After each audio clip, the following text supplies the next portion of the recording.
Ya, assalamualaikum warahmatullahi wabarakatuh. Ketemu lagi di cerita hari ini bareng Candu di sini. Ya, pada kesempatan kali ini kita bakal memulai perjalanan dan menyelami dunia cerita yang menawan. Sebuah seni abadi yang memiliki kekuatan untuk memikat, menginspirasi imajinasi, dan menjalin hubungan yang lebih mendalam, serta mengeksplorasi bagaimana hal itu dapat memperkaya kehidupan kita. Dan di video kali ini, gua kasih judul The Art of Storytelling.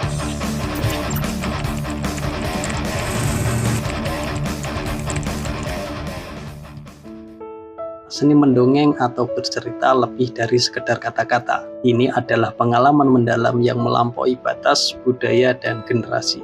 Melalui cerita, kita bisa berbagi pengalaman, menyampaikan emosi, dan menyampaikan kebijaksanaan dengan cara yang sangat menyentuh. So, mari kita jelajahi manfaat luar biasa dari menguasai The Art of Storytelling ini.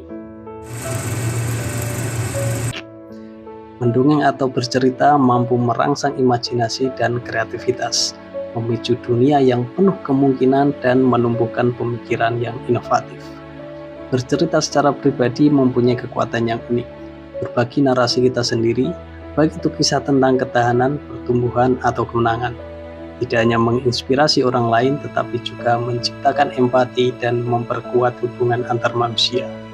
Bercerita lebih dari sekedar anekdot pribadi. Ini adalah alat yang ampuh dalam bisnis, pendidikan, dan hiburan. Dalam bisnis, cerita dapat menyampaikan identitas merek, melibatkan pelanggan, dan mendorong hubungan yang bermakna. Dalam pendidikan, cerita membuat pembelajaran menjadi menarik dan berkesan.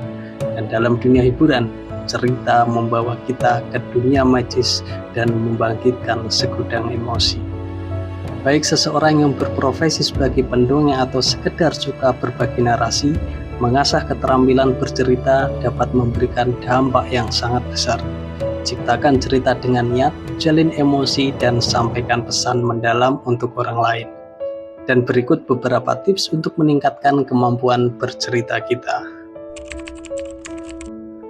Yang pertama, kenali audiens. Pahami kepada siapa kita menceritakan kisah tersebut. Pertimbangkan minat, latar belakang, dan emosi mereka untuk menyesuaikan cerita kita agar mendapatkan dampak yang maksimal. 2. Memiliki pesan yang jelas. Setiap cerita harus memiliki tujuan atau pesan. Tentukan apa yang ingin audiens ambil dari cerita kita dan susunlah sebaik mungkin. Yang ketiga, ciptakan karakter yang menarik. Baik nyata atau fiksi, karakter sangat penting untuk sebuah cerita yang bagus. Kembangkan karakter multidimensi yang relevan dan dapat terhubung dengan penonton. Yang keempat, atur adegannya. Jelaskan latar cerita kita untuk menciptakan gambaran mental yang jelas bagi audiens. Gunakan detail sensorik untuk melibatkan indera mereka dan membenamkan mereka dalam cerita. Yang kelima, bangun ketegangan dan ketegangan. Pertahankan keterlibatan penonton dengan membangun ketegangan dan ketegangan di sepanjang cerita. Gunakan alur cerita, konflik, dan tantangan untuk mempertahankan minat. Yang keenam, gunakan emosi. Emosi mempunyai kekuatan dalam bercerita. Gabungkan emosi seperti kegembiraan, kesedihan, ketakutan, atau kegembiraan untuk membangkitkan respon audiens dan menciptakan pengalaman yang tak terlupakan. Yang ketujuh, latihan struktur cerita. Pelajari tentang struktur cerita termasuk pendahuluan, aksi menaik, klimaks, aksi menurun, dan resolusi. Cerita yang terstruktur dengan baik membuat penonton tetap terlibat dari awal hingga akhir. 8. Gunakan visualisasi. Dorong audiens untuk memvisualisasikan cerita dengan menggunakan bahasa deskriptif, metafora, dan analogi. Lukislah gambar dengan kata-kata yang memicu imajinasi. Yang kesembilan, jadilah autentik. Bagikan cerita yang asli dan sesuai dengan pengalaman atau keyakinan. Keaslian membantu membangun kepercayaan dan hubungan dengan audiens. 10. Carilah masukan. Berlatihlah bercerita di depan teman, keluarga, atau teman sebaya dan mintalah masukan yang membangun. Gunakan umpan balik untuk meningkatkan penyampaian, kecepatan, dan keterampilan bercerita secara keseluruhan. Yang ke-11, terus belajar.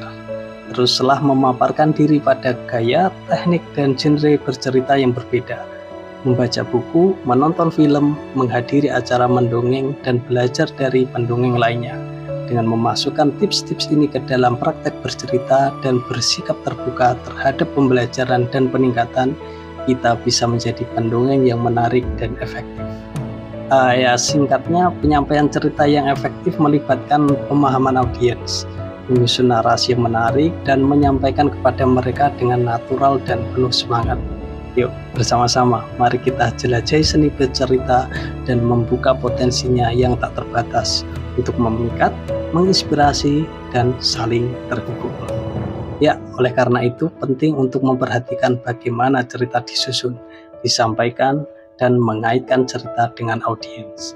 Dengan memperhatikan aspek-aspek ini, kita dapat menghindari bahaya-bahaya yang mungkin timbul akibat penggunaan storytelling yang salah. Penggunaan storytelling yang salah atau tidak tepat dapat memiliki beberapa bahaya yang perlu diwaspadai. Yang pertama, kesalahpahaman atau miskomunikasi. Jika cerita tidak disampaikan dengan jelas atau terdapat kekurangan dalam narasi, hal ini dapat menyebabkan kesalahpahaman atau miskomunikasi antara narator dan pendengar. Informasi yang salah atau tidak jelas dapat mengaburkan pesan yang ingin disampaikan. Yang kedua, klise berlebihan. Ya, penggunaan klise berlebihan dalam storytelling dapat membuat cerita terasa tidak orisinal dan membosankan bagi pendengar.